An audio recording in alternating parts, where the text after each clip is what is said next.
Pagi ini kita akan membahas satu tokoh di dalam 2 Tawarik 26 ayat 5b. Dan selama ia atau Raja Uzia mencari Tuhan, Allah membuat segala usahanya berhasil.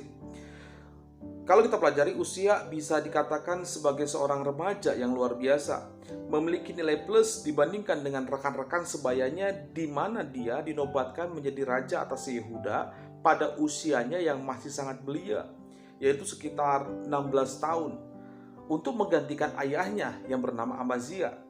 Bila mengandalkan kekuatan sendiri, dipastikan Uzia tidak akan mampu menjalankan tugasnya sebagai raja. Tetapi oleh karena kemurahan Tuhan, Uzia mengandalkan Tuhan dalam hidupnya dan melakukan apa yang benar di mata Tuhan, maka segala sesuatu yang dikerjakannya Tuhan buat berhasil. Saudara, usia muda tidaklah menjadi soal, asal ia hidup dalam kebenaran dan kehidupannya pasti membawa dampak yang luar biasa. Paulus pernah menasihatkan hal itu kepada Timotius.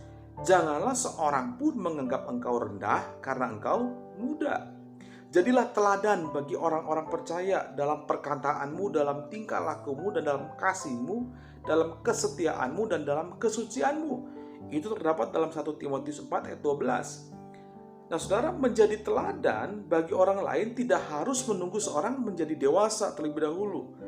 Banyak orang yang sudah dewasa secara usia atau menjadi Kristen berpuluh-puluh tahun, tapi kehidupannya tidak menjadi teladan bagi orang lain. Sebaliknya, tidak sedikit anak muda yang dipakai Tuhan secara luar biasa dan hidupnya menjadi kesaksian banyak orang. Karena itu Tuhan sebenarnya merancang hal-hal yang baik itu keberhasilan dan masa depan yang gilang gemilang bagi orang percaya. Karena itu jangan pernah menjauhkan diri dari Tuhan. Sebaliknya kita harus makin melekat kepada Tuhan dan mengarahkan pandangan kita kepada Dia yang memimpin kita dalam iman dan yang membawa iman itu atau iman kita itu kepada kesempurnaan. Ibrani pasal 12 ayat 2. Apapun yang kita alami saat ini, kesesakan atau kesukaran, jangan pernah putus asa. Tetaplah bertekun dan bersabar menanti-nantikan Tuhan. Orang boleh mengatakan apa saja untuk melemahkan iman kita, tetapi kita harus mempunyai iman yang teguh.